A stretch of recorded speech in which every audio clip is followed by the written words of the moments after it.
Hola, ¿qué tal? ¿Cómo están? Bienvenidos a Gilberto Brenis Live. Muchas gracias por estar con nosotros y ojalá que se queden a lo largo de los próximos 30 minutos porque tenemos un par de temas que espero resulten de su interés. En primer lugar, estaremos hablando de los sellos digitales. Esto tiene que ver con impuestos y es complicado, pero nos puede pasar a todos y es importante que lo sepamos.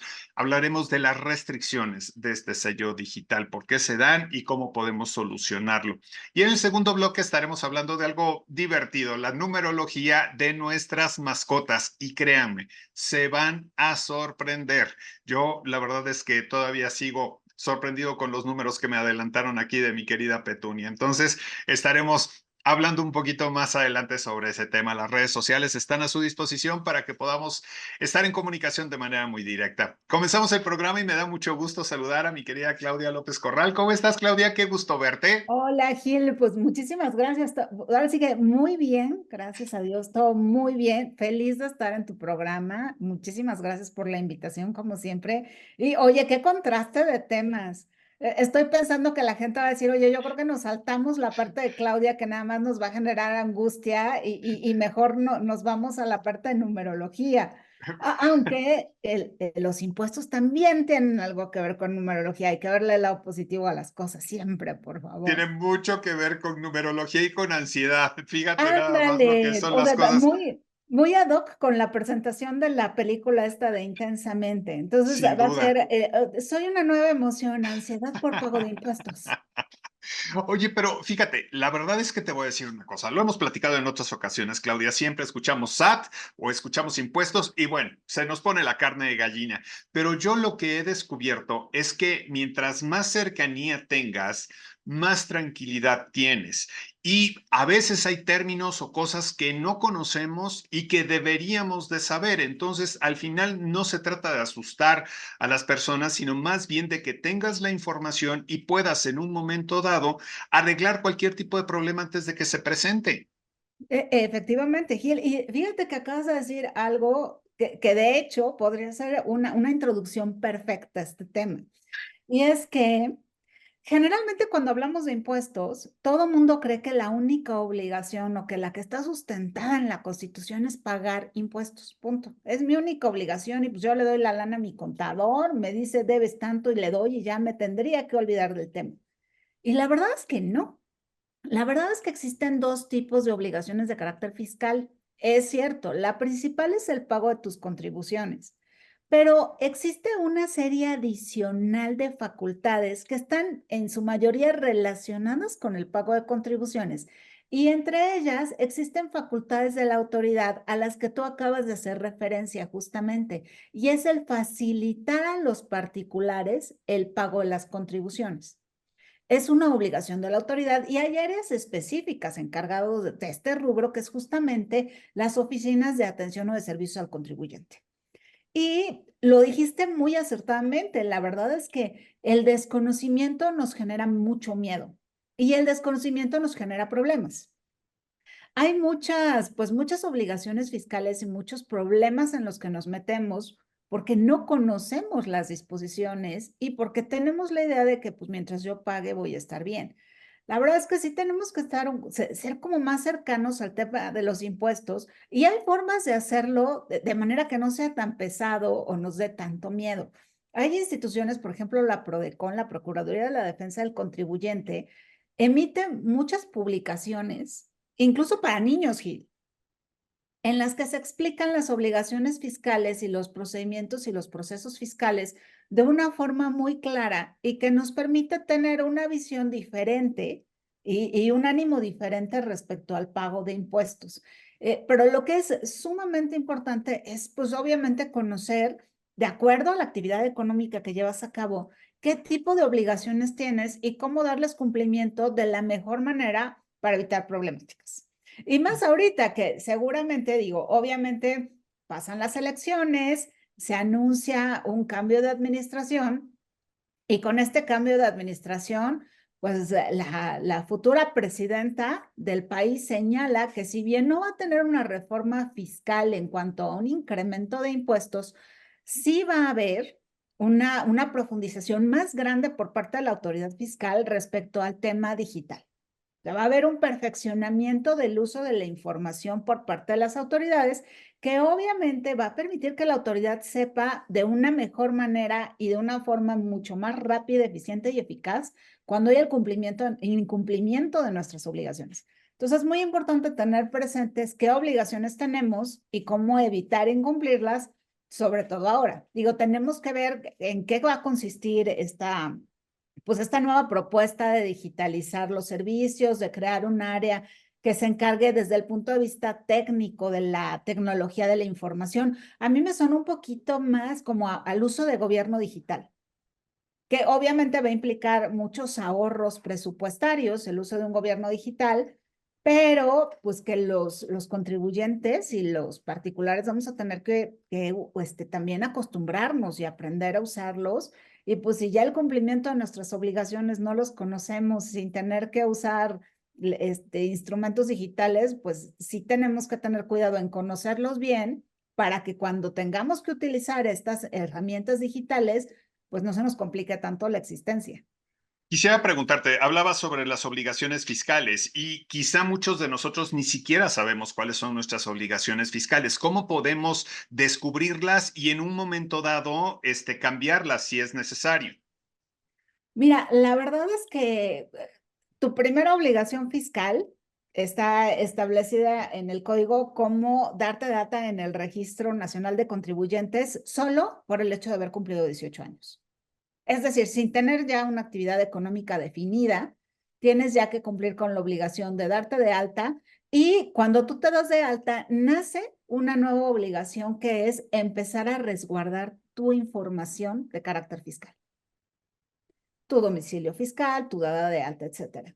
Posteriormente, y aquí viene lo interesante, una vez que tú empiezas con tu actividad económica y te das de alta, pues digamos que qué actividades van a generar tus ingresos y por lo tanto van a ser la base de tus contribuciones, dependiendo de tus actividades económicas, van a variar tus obligaciones.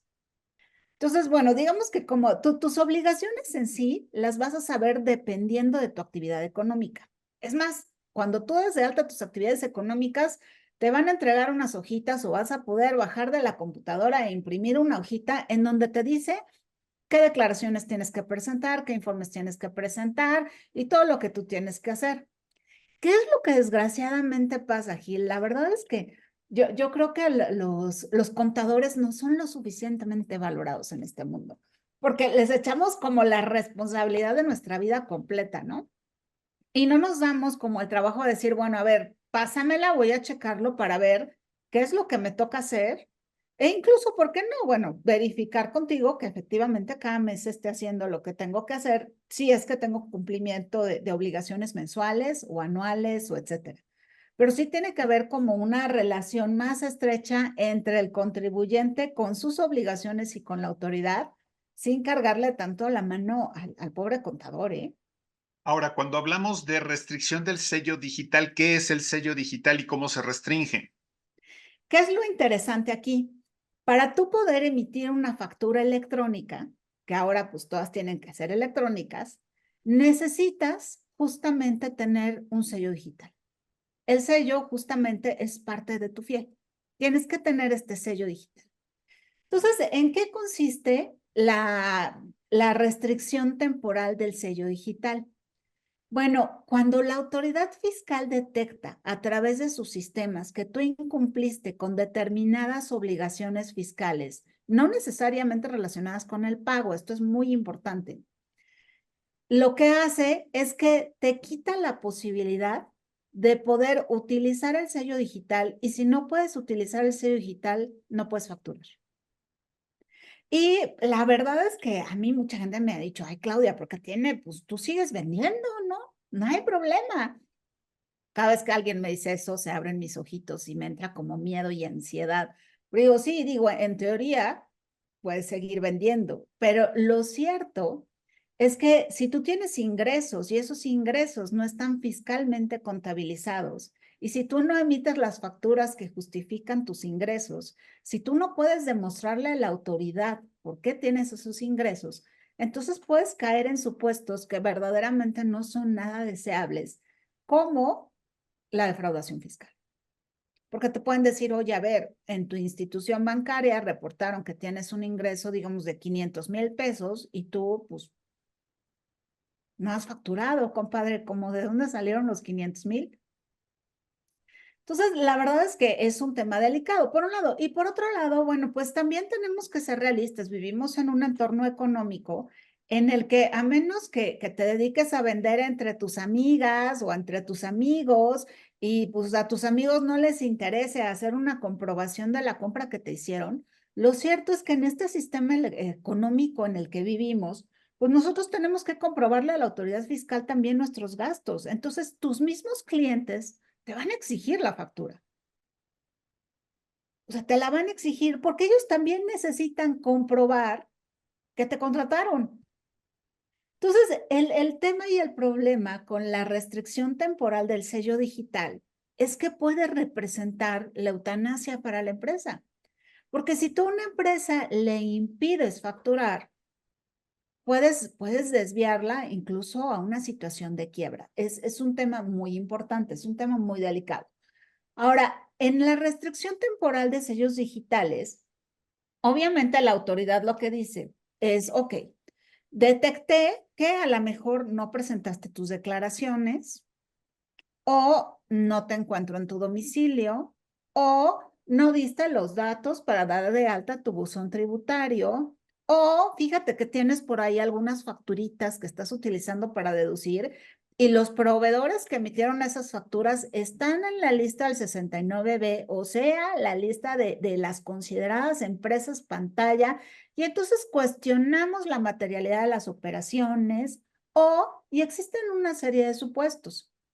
La autoridad te lo da a conocer, te suspende el sello y tú tienes un plazo de 40 días para poder presentar una aclaración y decirle a la autoridad, oye, no, a ver, mira, sí cumplí con esto, o la verdad es que sí tienes razón, no había presentado las declaraciones, pero mira, las presento, hago mis pagos y la autoridad dice, bueno, pues ya presentaste, hiciste tus pagos, te regreso tus sellos, no hay ningún problema. Entonces, pero sí te regresan el sello al siguiente día, pero si no subsanas completamente, llegas a un supuesto que es todavía peor, que es la cancelación del sello digital. Y la cancelación del sello digital significa que tu sello ya murió. Ahora, si tu sello ya murió, no nos paniquemos, por favor. Tienes una nueva oportunidad para poder presentar una nueva aclaración y recuperar un nuevo sello, no va a ser este. Pero el problema es el tiempo. Cuando te cancelan el sello digital, ahí sí ya no hay posibilidad de que te lo regresen al siguiente día. Y ahí sí tienes que aventarte un buen plazo sin poder facturar. Entonces, la verdad es que el supuesto del 17H Bisomoso no es un supuesto en el que, créeme, las empresas quieran caer, definitivamente. Y ha sido un supuesto que ha sido muy positivo en materia recaudatoria, sobre todo a principio de este ejercicio fiscal. La verdad es que es muy raro. Normalmente la autoridad fiscal tiene periodos de recaudación muy fuertes los meses de marzo y de abril, porque son los meses que se presentan las declaraciones y la gente hace sus pagos. Este año, si ustedes observan los informes del SAT, hubo metas de recaudación increíbles durante los meses de enero y febrero. Enero y febrero, cuando además, señores, estamos en la cuesta de enero, andamos juntando los quintos de las bolsas para juntar para la rosca, andamos haciendo cooperacha para los tamales de la Candelaria. La verdad es que enero y febrero son meses a veces complejos o generalmente complejos, pues porque vienen todos los gastos de diciembre, el pago de aguinaldos, etcétera. Pues la recaudación subió mucho gracias precisamente al uso de esta figura, Gil. Oye, pues la verdad es que es un tema interesante, Claudia, y creo que, como decía al principio, aquí lo que no nos tiene que dar es miedo, al contrario, saber que podemos acercarnos a la autoridad y llegar a un acuerdo. Al final no quiere decir que nos van a meter a la cárcel luego, luego, sino que puede haber muchas instancias antes de eso. Si necesitamos una asesoría, Claudia, ¿dónde podemos encontrarte? Ahora sí que justo, Gil, creo que el chiste es, si te llega alguna comunicación del SAT, acude directamente, no solo con tu contador, acude con tu abogado fiscalista. Para empezar, vas a dormir mejor, vas a tranquilizarte porque vas a conocer el alcance pero lo más importante es que vas a poder subsanar lo que esté pasando de manera rápida y sin consecuencias. Y muchas veces a mí me pueden localizar y con todo el gusto del mundo en atenderlos en Frames Lawyers Global Firm. Estamos en Boulevard Europa, en Sonata Towers, piso 1, local 40. Ahí estamos para atenderlos y con todo el gusto del mundo los podemos asesorar en caso de que les llegue cualquier comunicación por parte de cualquiera de las autoridades fiscales. Hablemos autoridades fiscales federales, SAT, IMSS, Infonavit, o hablemos de autoridades locales como la Secretaría de Finanzas o la Tesorería Municipal. Con todo el gusto del mundo podemos asesorarlos y atenderlos. Muchísimas gracias, Claudia. Te mando un abrazo. Un abrazo fuertísimo. Muchas gracias. Hacemos una pausa y ahora vamos a platicar de números, pero de la numerología de nuestras mascotas.